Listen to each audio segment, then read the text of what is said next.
मनीष सिसोदिया, संजय सिंह और अब अरविंद केजरीवाल। शराब घोटाले में आम आदमी के 3 बड़े नेता अरेस्ट कर लिए गए। केजरीवाल की गिरफ्तारी के बाद सबसे बड़ा सवाल है कि दिल्ली की सरकार कैसे चलेगी। क्या केजरीवाल सीएम पद पर रह सकते हैं? पार्टी तो कह रही है कि वे इस्तीफा नहीं देंगे। ऐसा कोई कानून भी नहीं है जो मुख्यमंत्री को जेल से सरकार चलाने से रोकता हो। आम आदमी पार्टी के सूत्रों के मुताबिक केजरीवाल को एहसास था कि ईडी उन्हें गिरफ्तार कर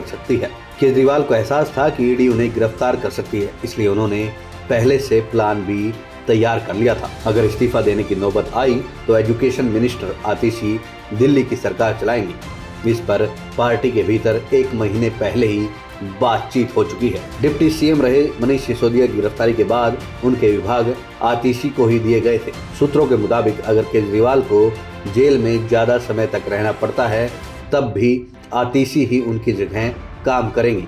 हालांकि ये तय नहीं है कि केजरीवाल इस्तीफा देकर आतिशी को सीएम बनाएंगे या फिर केजरीवाल सीएम रहेंगे और आतिशी एक्टिंग सीएम का काम करेंगे। हालांकि आतिशी कह चुकी है कि अरविंद केजरीवाल दिल्ली के मुख्यमंत्री बने रहेंगे। जरूरत पड़ेगी तो वे जेल से सरकार चलाएंगे। वहीं सुप्रीम कोर्ट के एडवोकेट बताते हैं कि जेल मैनुअल के हिसाब से जेल में रहकर सीएम अपना कामकाज देख सकते हैं।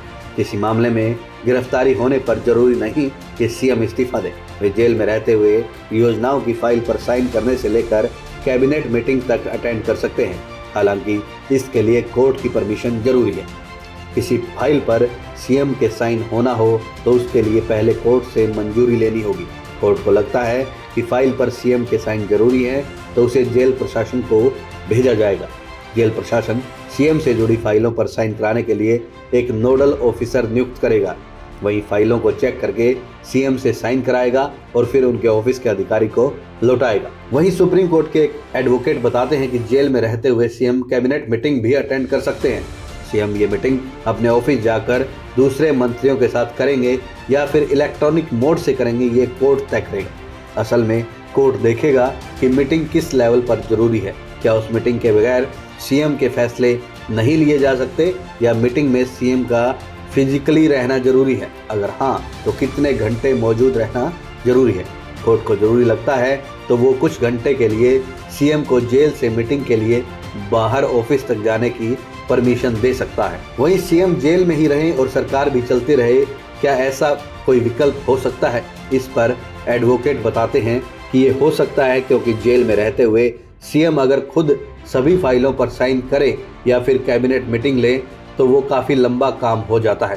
सीएम से जनता के हित में फैसले लेने और कम से कम समय में बेहतर काम की उम्मीद की जाती है। जेल में रहते हुए फैसले लेने में काफी देरी होती है। ऐसे में ये विकल्प भी है कि सीएम अपने किसी सीनियर मंत्री को सीएम डेजिग्नेट कर सकते हैं। सीएम के जेल में रहते हुए डेजिग्नेटेड मंत्री उनकी जगह फैसले ले सकते हैं। वहीं सुप्रीम कोर्ट के एक और वकील बताते हैं कि लोक प्रतिनिधि अधिनियम 1951 में इस बात का कहीं जिक्र नहीं है कि जेल जाने पर मुख्यमंत्री या मंत्री को इस्तीफा देना पड़े। ये मैटर बहुत पेचीदा है, इसके भीतर बहुत सी लेयर है, इसलिए हाँ या ना में कुछ नहीं कहा जा सकता। अगर सवाल ये है कि अरविंद केजरीवाल को सीएम रहते गिरफ्तार किया जा सकता है तो जवाब है हाँ। देश में सिर्फ राष्ट्रपति और राज्यपाल को ही क्रिमिनल मैटर में गिरफ्तारी से छूट है। दूसरा सवाल, क्या वे जेल में रहकर सीएम बने रह सकते हैं? तो हाँ, उनके मुख्यमंत्री बने रहने पर कोई कानूनी बंदिश नहीं है। अगर उन्हें 2 साल की सजा होती है तो भी केजरीवाल मुख्यमंत्री बने रह सकते हैं। इससे ज्यादा होने पर अयोग्य घोषित किए जाएंगे, उसके बाद वे पद से हटेंगे। इसमें भी 6 महीने का समय लगेगा। अयोग्य घोषित होने के लिए लोक प्रतिनिधि अधिनियम 1951 की धारा 8(3) के तहत ये नियम है। वहीं संविधान के आर्टिकल 361 के तहत मुख्यमंत्री को सिविल केस में गिरफ्तारी और हिरासत से छूट मिली है। हालांकि क्रिमिनल केस में मुख्यमंत्री को अरेस्ट किया जा सकता है।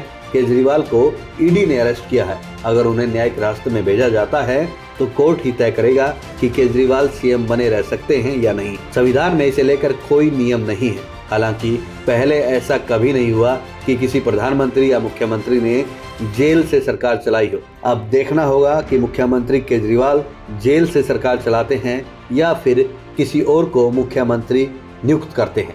करोड़ों लोगों का अपमान किया है। आज अरविंद केजरीवाल अकेले गिरफ्तार नहीं हुए। अरविंद केजरीवाल की गिरफ्तारी दिल्ली के 2 करोड़ लोगों की गिरफ्तारी है। अरविंद केजरीवाल की गिरफ्तारी इस देश के अंदर जो करोड़ों करोड़ों लोग इस बात का सपना सजोए बैठे हैं कि हमारा देश दुनिया का सबसे बड़ा लोकतंत्र है, इस देश के संविधान से मोहब्बत करने वालों को गिरफ्तार किया गया है। इस देश के अंदर लोकतंत्र से मोहब्बत करने वालों को गिरफ्तार किया गया है। इस देश के अंदर उस नई राजनीति की उम्मीद जो जनता के लिए काम करेगी उसको गिरफ्तार किया गया है। लेकिन भारतीय जनता पार्टी अगर ये सोचती है कि अरविंद केजरीवाल को गिरफ्तार करके आम आदमी पार्टी को हम खत्म कर देंगे, अरविंद केजरीवाल को गिरफ्तार करके आम आदमी पार्टी को नेस्तनाबूद कर देंगे, अरविंद केजरीवाल को गिरफ्तार करके पूरे विपक्ष को हम डरा देंगे, अरविंद केजरीवाल को गिरफ्तार करके इस देश के अंदर हम हुकूमत कायम कर देंगे, वो गलतफहमी में है। इस देश का हर वो व्यक्ति जो संविधान से मोहब्बत करता है, लोकतंत्र से मोहब्बत करता है, दिल्ली के लोग जो अरविंद केजरीवाल से दिल से मोहब्बत करते हैं, आज लड़ाई की शुरुआत हुई है। इस लड़ाई को आगे पूरा देश मिलकर के लड़ेगा। ये लड़ाई इस देश के हर उस नागरिक की है जो इस देश को एक ईमानदार राजनीति देना चाहता है। हम सब राजनीति में नए हैं, हम सबको इस गंदी राजनीति, षड्यंत्र, शाम दाम दंड भेद का ज्यादा ज्ञान नहीं है, लेकिन एक चीज का भरोसा है कि इस देश के लिए सब कुछ दांव पे लगाने के लिए, सब कुछ न्योछावर करने के लिए आए हैं। और अब ये लड़ाई भारतीय जनता पार्टी वर्सेस आम आदमी पार्टी की नहीं है, ये लड़ाई देश की जनता वर्सेस भारतीय जनता पार्टी की है। कि किस तरह से लोकतंत्र की हत्या करने का प्रयास हुआ है। लोकसभा की चुनाव के घोषणा के बाद अरविंद केजरीवाल जो दिल्ली के एक लोकप्रिय मुख्यमंत्री हैं, विपक्ष के एक प्रमुख नेता हैं, उनको फर्जी आरोप में गिरफ्तार कर लिया गया है। 2 साल से ये जांच चल रही है, लेकिन 2 साल की जांच में एक पैसा भी ना सीबीआई को मिला है ना ईडी को मिला है। लेकिन जैसे ही चुनाव की घोषणा होती है तो अरविंद केजरीवाल जी को गिरफ्तार कर लिया जाता है। क्यों?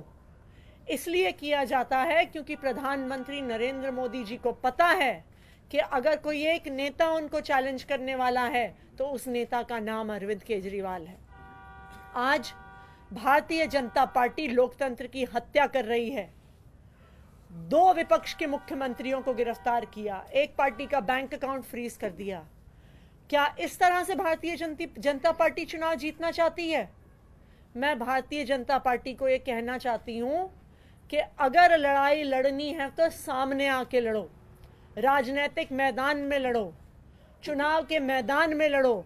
ये ईडी के पीछे छुपकर राजनीति करना छोड़ दो, ईडी को अपना हथियार बना के राजनीति करना छोड़ दो। आम आदमी पार्टी भारतीय जनता पार्टी के खिलाफ इस देश के संविधान के लिए लड़ती आई है, लड़ती रहेगी। हमारी जो लड़ाई है वो सड़क से लेके न्यायालय तक चलेगी।